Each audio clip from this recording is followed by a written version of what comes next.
이제 이어서 아는 문장과 안긴 문장 시작하겠습니다. 아는 문장이란 무엇인가? 안긴 문장이란 무엇인가? 보통 우리 교과서에는 아는 문장으로 보통 나와 있을 텐데 그 개념을 두 개를 좀 구분할게요. 자, 아는 문장. 견문장 중에서 이어준 문장과 아는 문장이라고 구분을 했었는데 그중에서 아는 문장은 안긴 문장을 포함한 문장이에요. 쉽게 얘기하면 안긴 문장을 포함한 문장이다. 이렇게 정리하면 되겠습니다. 포함한 문장. 그 다음에 안긴 문장, 얘가 이제 문제가 되는 거죠. 실질적으로 여기에서 전성어미가 합쳐지면서 어떤 문장의 의미를 구체화해 주는 거죠.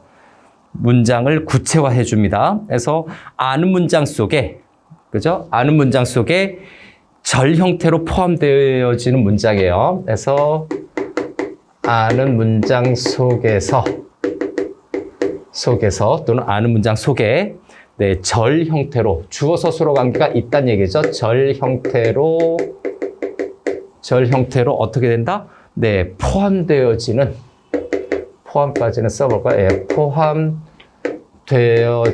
포함되는 문장을 안긴 문장이라고 우리는 이야기합니다. 그런데 이 안긴 문장은 아는 문장 내에서 하나의 문장 성분처럼 쓰이게 돼요.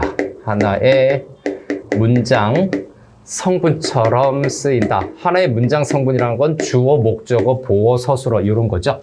하나의 문장 성분처럼 쓰인다라는 점. 이것이 안긴 문장의 또 의미상 특징이기도 해요. 그래서 이 안긴 문장에 대해서 구조를 좀 보면 안긴 문장 또는 아는 문장 이 구조를 보면 이렇게 될 거라고 봐야 되겠습니다. 안긴 문장으로 하면 좀 부분적이네. 그래서 화살표를 다시 뽑아서 전체적으로 좀 하겠습니다. 일단 주어가 있겠죠. 그 다음에 목적어, 보어, 서술어가 있을 거예요. 그러다가 다시 이렇게 좀 가로를 쳐볼까요? 주어가 나타나고 서술어가 있고 그 다음에 전성어미가 사용이 되죠. 다시 한번 전성어미가 사용이 되는 겁니다. 그래서 여기를 무슨 형 어미라고 하는데 문법적 정식 문법 명칭은 전성어미가 사용이 이렇게 포함이 돼서 있고 그 다음에 플러스 격조사가 있을 수도 있고 없을 수도 있어요. 격조사 이렇게 있는 거죠. 그 다음에 플러스 요건 좀 옆으로 좀 가볼까요? 플러스 서술어가 이렇게 마지막에 자리를 잡고 있는 이런 구조입니다. 그래서 여기 보면 요 안에 거 먼저 할게요. 그게 좀 더 나을까요? 여기 주어 서술어가 있으니까 주어 있고 서술어 있네. 주어 서술어 관계 한번 나타나고 그 다음에 여기 전성어미가 이렇게 자리 잡고 있다. 전성어미 별표 쳐야 되겠죠. 그래서 전성어미는 명사형, 관형사형 그 다음에 그렇게 되는데 절로 좀 표시해서 전성어미가 되는 건 명사절이 될 수도 있고 관형사절이 될 수도 있고 그 다음에 부사절이 될 수도 있고요.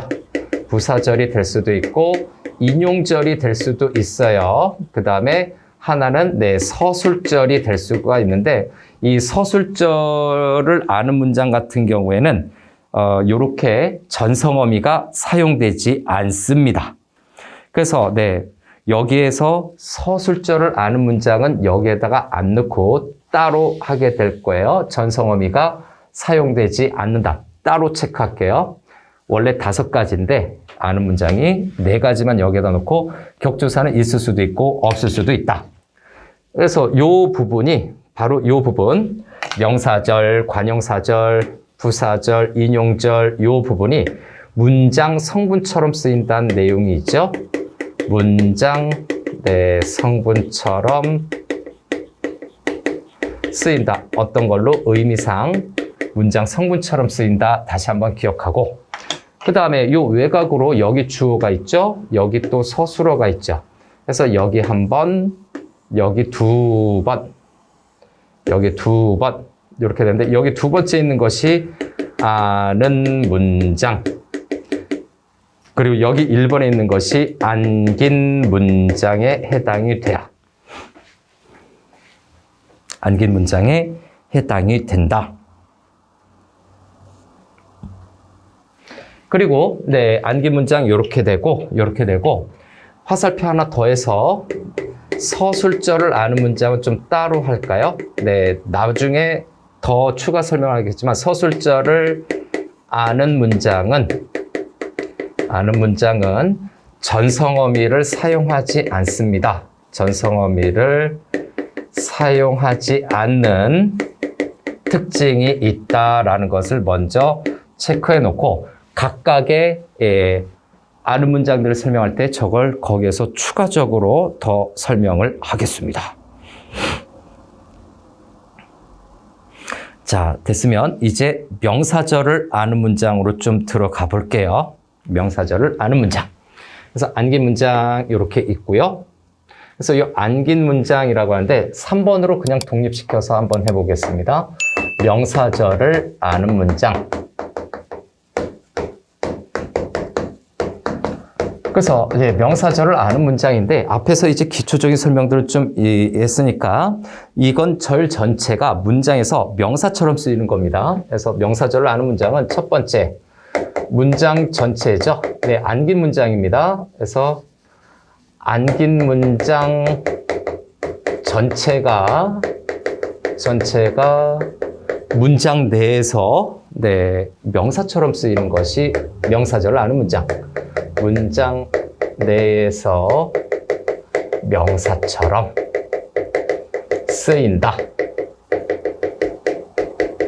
명사처럼 쓰입니다. 명사처럼 문장이 다시 한번 안긴 문장이 명사처럼 쓰이는 건데 이 말인즉슨 뭐냐? 이 말인즉슨 문장 내에서 주어, 목적어, 부사어 등의 기능을 한다는 내용이죠. 그래서 주어, 목적어, 그 다음에 네, 부사어의 기능을 한다.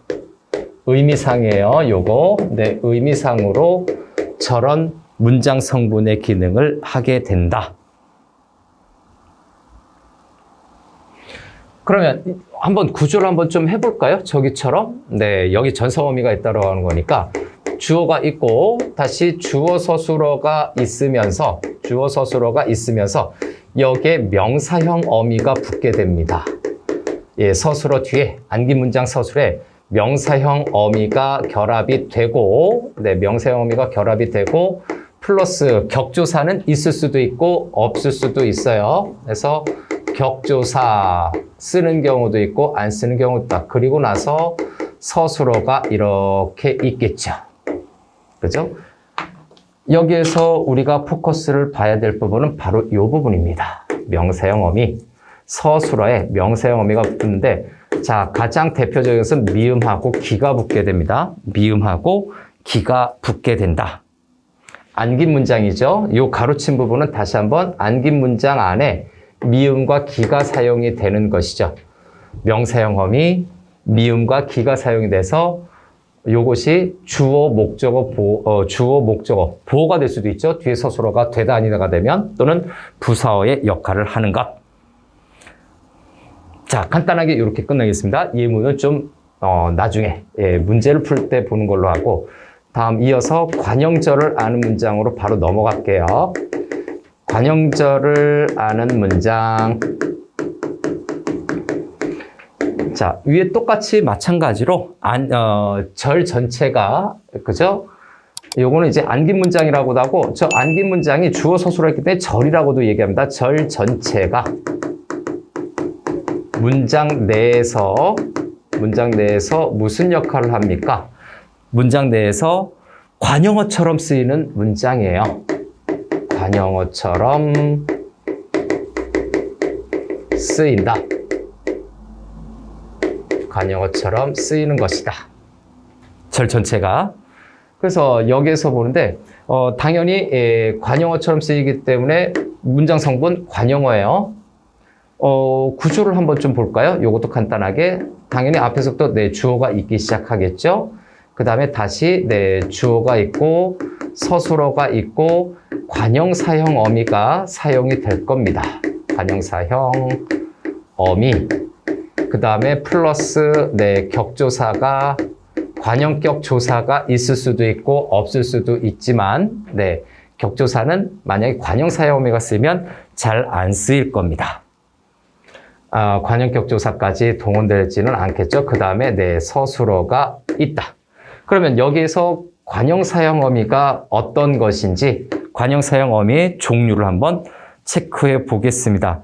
니은, 리을, 던 요게 가장 대표적인 거예요. 색깔 바꿔서 요거는 자 관형사형 어미는 니은 또는 는도 돼요. 니은 또는 는도 되고요. 니은, 는, 은도 됩니다. 니은, 은 그래서 니은, 는 또는 은 요것도 되죠. 그 다음에 리을도 되고요. 리을. 그 다음에 던 요거죠. 니은, 리을, 던 요 세 가지를 기억하고 있으면 좋습니다. 니은, 리을, 던 하는 거죠. 던. 관형사형 어미. 관형격 조사는 의예요. 참고로 여기에 들어가지 않죠. 이 관형격 조사는 의가 있습니다. 의가 있을 수 있다. 관형격 조사는 의다. 그런데 이 의보다는 우리는 뭐다? 니은, 리을, 던 요 세 가지의 관형사형 어미에 주의를 해야 한다.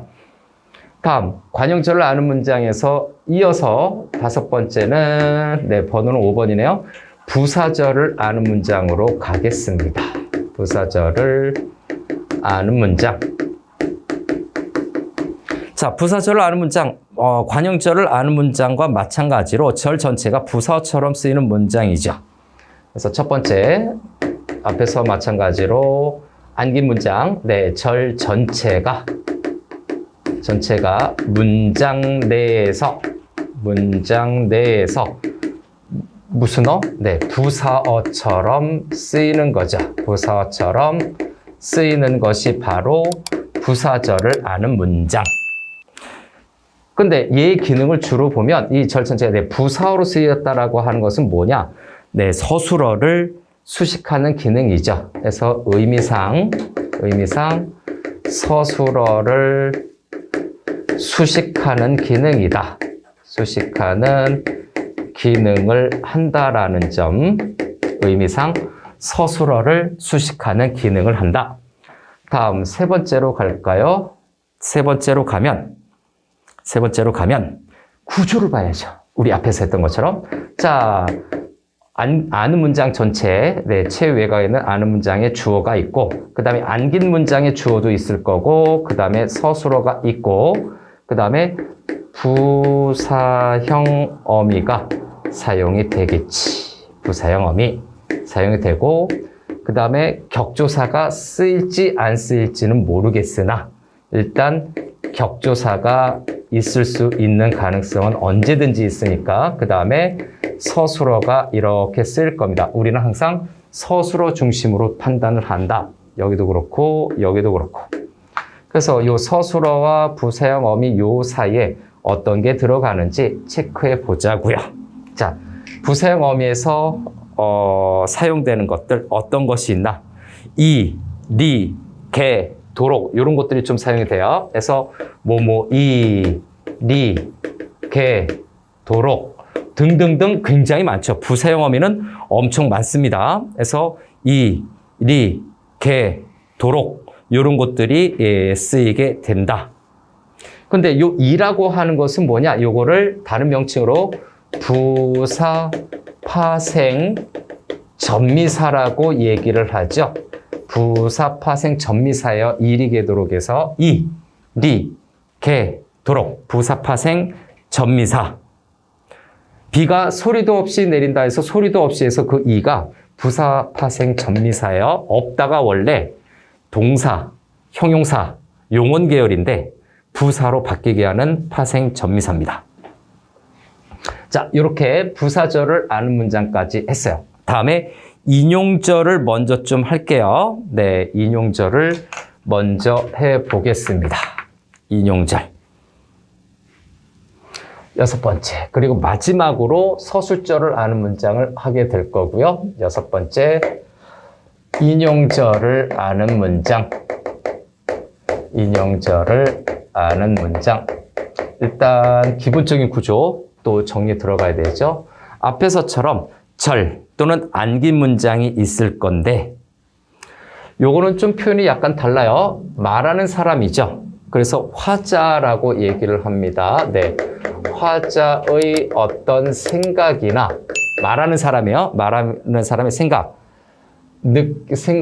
또는 어떤 느낌 등이 있을 텐데 그 생각이나 느낌 또는 다른 사람의 말도 있을 거예요. 그래서 느낌 또는 다른 사람의 말이 있을 텐데 그 다른 사람의 말을 인용한 것이 절 형식으로 쓰인 거예요. 네, 인용한 표현이겠죠. 인용한 것이 절의 형식으로 안겨 있는 문장입니다. 네, 절의 형식으로 안겨 있는 문장이다. 그래서 우리가 사전 지식이 좀 있을 거예요. 따옴표를 사용하는 인용과 사용하지 않는 인용이 있겠지. 그죠? 네, 그래서 보통은 직접 인용절하고 간접 인용절로 나뉘게 됩니다. 그래서 두 번째로 가서 직접 인용절의 구조가 어떻게 되는지 한번 보겠습니다. 직접 인용이라고 하는 것은 말하는 그 사람의 표현과 의미를 그대로 전달해 주는 거죠. 네, 발화자라고 할까요? 또 화자. 발화자의 표현과 의미를 그대로 전달하는 것이 바로 직접 인용이에요. 직접 인용은 발화자의 표현과 의미를 그대로 전달해 주는 겁니다. 그래서 이거에 대한 구조를 보게 되니까 주어가 있을 거고요. 그 다음에 큰 따옴표가 들어가는 걸로 예시를 들게요. 큰 따옴표 안에 주어, 서술어가 있고 그 다음에 라고가 쓰이죠. 라고가 쓰이고 또 흐른 다음에 아는 문장의 서술어가 이렇게 쓰이는 겁니다. 그죠? 서술어 다음에 마침표가 따옴표가 이렇게 있어요. 자, 따옴표가 있다라는 점. 그죠? 첫 번째 따옴표 사용합니다. 직접 인용은요. 따옴표 사용한다. 그 다음에 두 번째 인용격 조사인가요? 인용격 부사인가요? 인용격 조사이죠. 그래서 인용격 조사를 사용하게 됩니다. 인용격 조사를 사용한다는 점도 기억하자. 라고는 인용격 조사다. 그래서 요 큰 따옴표 아니죠. 발화자의 표현이라든가 요 의미는 바로 요 큰 따옴표에 있는 요 내용들이에요. 큰 따옴표에 있는 내용들을 그대로 전달해 주는 거. 따옴표 사용했다. 인용격 조사 사용한다. 라는 점이죠. 그럼 저기랑 전성엄이랑 좀 다르네요. 네. 그래서 인용절은 여기에서도 X표를 들어가 주는 게 나을 겁니다. 저런 구조가 비슷하긴 하지만 이렇게 좀 인용격 조사를 쓴다라는 점, 이렇게 격조사를 쓴다라는 점, 여기 그대로 간다라는 점. 근데 직접 인용은 저렇게 X표가 되는데 또 간접 인용은 또 다르겠죠? 그래서 네, 간접 인용도 바로 들어가겠습니다. 간접 인용절. 자, 간접 인용절은 발화자보다는 누구다? 전달자죠. 말을 전달해주는 그 사람 중심으로 표현이 된 거다라고 보면 됩니다. 그래서 이거는 전달자 중심의 표현이 사용이 되는데 의미는 그대로 전달해줘야 돼요. 네, 표현을 사용합니다. 의미를 왜곡하는 거는 안 됩니다. 그래서 간접 인용절의 구조를 보면 역시 주어가 있고요. 근데 요거는 따옴표가 없어요. 주어, 서술어가 있고 플러스 고가 있는데 이게 대등적 연결어민지 또는 간접 인용인지 구분을 좀 잘 해야 돼요. 이렇게 되어 있다. 그래서 여기 주어하고 서술어가 떡하니 자리 잡고 있고 여기 고가 있으니까 따옴표 사용 어안합니다. 여기에 보이는 건 오로지 고 하나밖에 없죠. 인용격 조사 고를 사용하고 있다. 다시 한번 인용격 조사 고를 사용하고 있는 거죠. 인용격 조사 고를 사용하고 있다.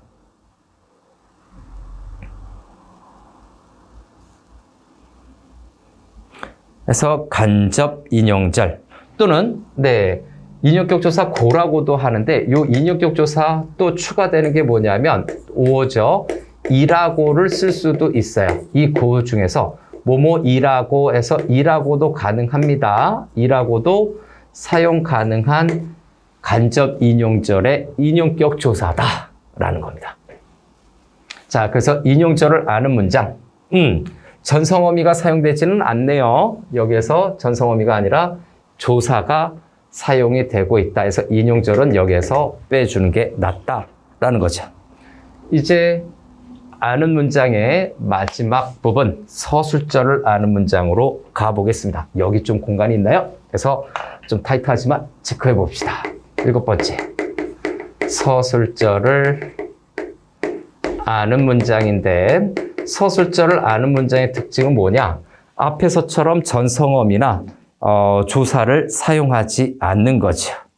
그래서 요거의 특징은 첫 번째 절 전체가 안긴 문장이죠. 절 전체가 어떤 역할을 한다? 문장에서 서술어처럼 쓰이는 거죠.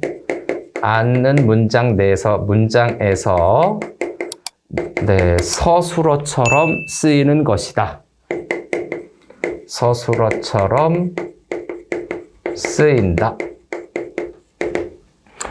그런데 요거 보면 절표지라고 얘기하죠. 조사나 어미가 붙는 게 아닙니다. 그래서 요건 다른 거와 다르게 절을 의미하는 어떤 명사절이라든가 관형절이라든가 부사절이라든가 절표지라고 얘기를 해요. 절표지를 사용 안 합니다. 딱히 전성어미나 또는 인용격 조사처럼 전성어미나 조사를 사용하지 않아요. 사용 안 한다라는 점. 순수하게 그냥 구조적으로 합쳐서 생략을 통해서 합쳐지는 것이죠. 자, 됐나요? 그 다음에 세 번째, 요거 좀 조심해야 될 게 주어 부분에서, 주어 부분에서 앞에 있는 주어죠. 주어에서 앞의 주어를 이가 대신에 주격조사예요. 이가 대신에 뭐를 쓰기도 한다? 은을 쓰기도 합니다. 보조사죠. 이가 대신에 은을 쓰는 경우가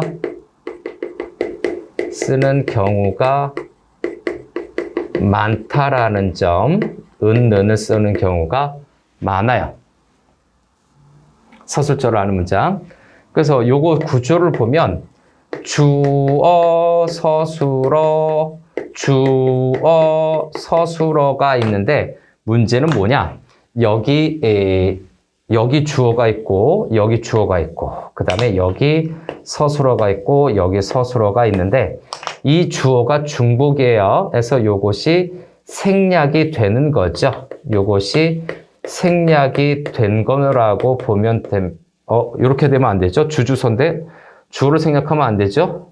요거 다시 주주서라고 해서 주서에서 여기 앞에 있는 서술어가 생략이 된 거죠. 왜? 중복이 되는 거니까. 서술어는 서술어가 중복이 돼서 서술어가 중복이 돼서 앞부분을 생략한 거예요. 앞생략. 이렇게 해야 되겠죠. 서술어의 중복이 나타나서 그래야 서술절을 아는 문장이 되죠. 중복이 돼서 앞부분을 생략을 했다. 그래서 앞부분이 빠진 형태가 되는 거죠. 자, 이어진 문장도 마무리하겠습니다.